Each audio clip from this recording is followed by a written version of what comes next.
Hi students, this is Mr. Liang. In this lesson, we are going to learn about inequality story problems. This is more like a introduction lesson, and we'll actually deal with the more complicated questions in the next lesson. First, let's talk about the vocabulary for inequality word problem. Here are some of the symbols, and then some of the phrases. Let's actually match the phrases with the symbols. First is under. Let's say someone is under 5 foot. That means they're not 5 foot tall yet. So it's going to be less, which is C. Is over, of course, is the opposite of is under. So if someone is over 5 foot tall, well, that means they're taller than that. So it's going to be greater than. It's not the same as, is B, is at most. Let's say on your test, you at most got a 70 as a score. That means there's no way you actually got 71 because 70 is the most that you can get, which is why it's going to be less than or equal to. Is unequal to, that's the same as is not the same as. B, no more than, not more than something. So now you have not more than 10 pieces of candy. Well, you can at most have 10 pieces. So they actually mean the same thing. So this is E. Is fewer than, well, that's just less than. Is the same as, that's A. Is more than, that's D. Is different than, that just means it's not the same as. So it's going to be B. Is unequal to, that is also B. No less than, you have not, you don't have less than something, not less than, which means you have to have more or at least equal to it. So it's going to be F, greater than or equal to. Exceeds, that means it's more than something, so it's D. Is at least, you have at least 5 apples, or 5 is the smallest amount you can have, so it's going to be greater than or equal to. Does not exceed means it can't be over something, so it has to be less than or equal to. Oh, sorry, is at least is actually greater than 2, and then is equal to, that's just A. Is not greater than, so greater than is this, but it's not that, so it's going to be the complete opposite, so it's less than or equal to. Has a minimum value of, that means the smallest number it can be is something, so it has to be greater than or equal to. Now let's actually see. These are the phrases that we can actually match. Whenever we work with inequality story problems, you're going to see these phrases and you should actually be able to know what they actually mean. So moving on, next.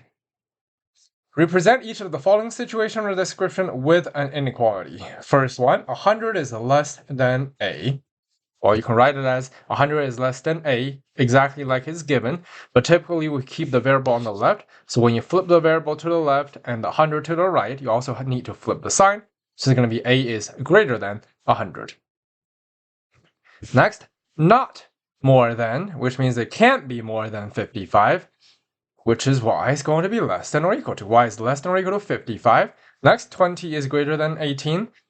D, T is at least 40. So that means 40 is the least amount it can be. So it has to be greater than or equal to 40. E, the area of a rectangle with a length of 4 meters and a width of W meters. An area of a rectangle is going to be length times width. The length is 4, the width is W, so it's going to be 4 times W. No more than, so not more than something, which means 4W is less than or equal to 100. Example 2. To cover all the expenses of a musical production each week, the number of weekday tickets sold, which is D, and the number of weekend tickets sold, which is W, must be greater than $4,000. D is the amount of tickets sold during weekday. W is the amount of tickets sold during weekend. So together, that's the tickets sold.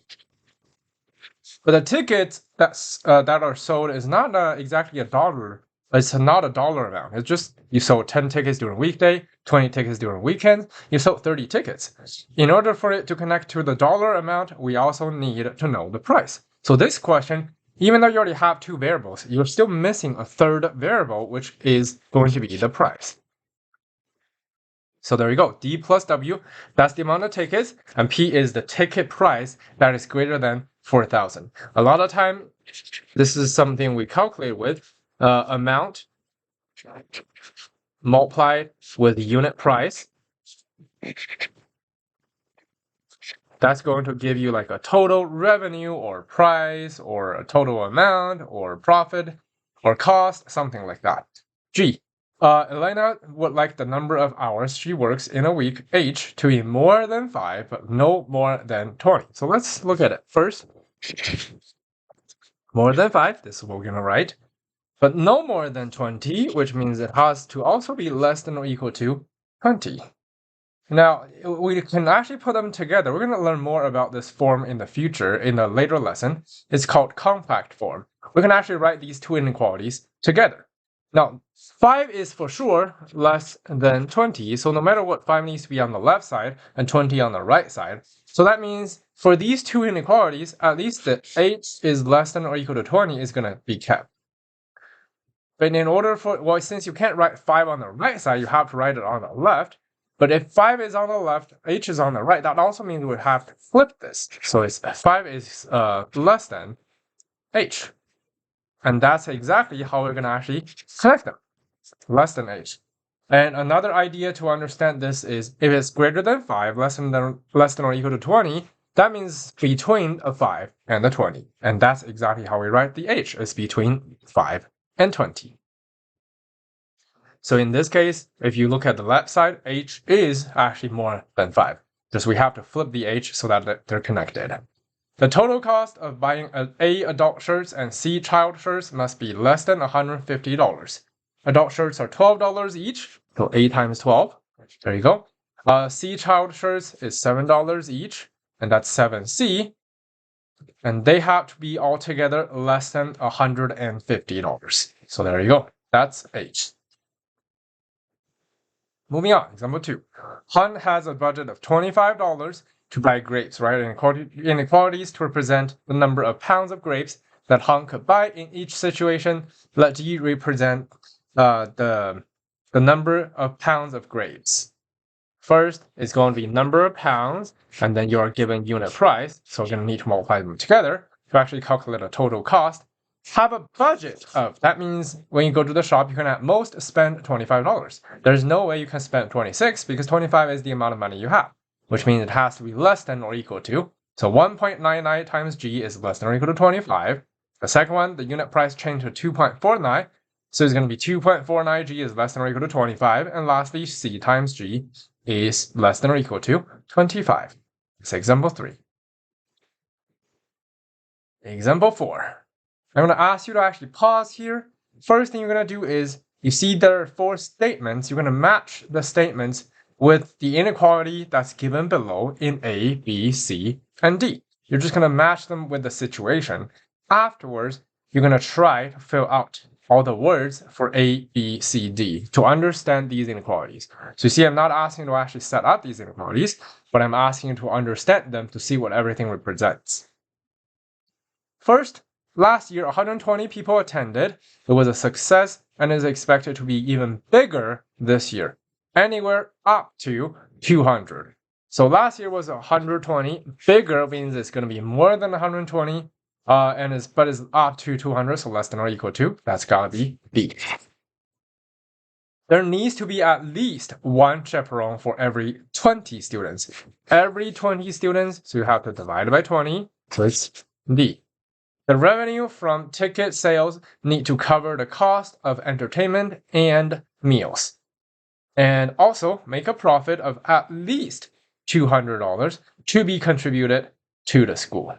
So you see, to cover the cost, so the revenue of the tickets, there you go, PT, minus M is going to be the cost, and then is greater than at least 200, so it's greater than or equal to 200. That's got to be C. The ticket price cannot exceed $20 per person, so it's less than or equal to, that's going to be A. Now let's look at each of the situation. For A, T is less than or equal to 20, but after reading the question, you should notice T represents the ticket price, and that it must be at least or less than it must be at most or less than or equal to $20. Next, 120 less than or equal to P, less than or equal to 200. P represents the number of people expected to attend the ball. And it should be, well, this again means the number has to be, well, it can't be less than 120, it can't be more than 200, so it's actually in between 120 and 200. Next, PT represents the total amount, or you can say the revenue because that's the word that was used. That was collected from the ticket sales. M represents the cost of meals and entertainment, and the difference must be was greater than or equal to. So there you go, greater than or equal to 200. C is greater than or equal to P over 20. By the statement, you should know C actually represents the number of chaperone, and it must be greater than or equal to. You can either say that, or more precisely, I mean, in real life, we're not going to say greater than or equal to. We're going to say at least 1/20th of the amount of people attending. And then there's a bit more. Clarence says we should add another inequality, which is called a constraint. We're going to learn more about that towards the end of the unit. All of these inequalities are constraints. They're kind of setting a limitation to the situation, right? Like you have up to 200. For example, if it's like a concert hall, you can hold at most for 200 for safety issue. Well, that's a constraint. But then there's this extra one. T is greater than or equal to 0. Let's think about it. T is the ticket price. And the question already said is can't exceed $20 per person, but then now it says has to be greater than or equal to 0, which makes sense because there's no way you're going to sell a ticket for like -$2. We can't have a negative ticket price. That's just by reality. Even though it's not said specifically in the question, you still need to know that because that's a number that makes sense. What other natural constraints like this should be added? There were only 4 variables actually. We have well, this one is already at least greater than or equal to, so we're fine with that. We have T, we have P, we have M, and we have C. P is already dealt with between 120 and 200, and T is already dealt with, so the only other thing is M.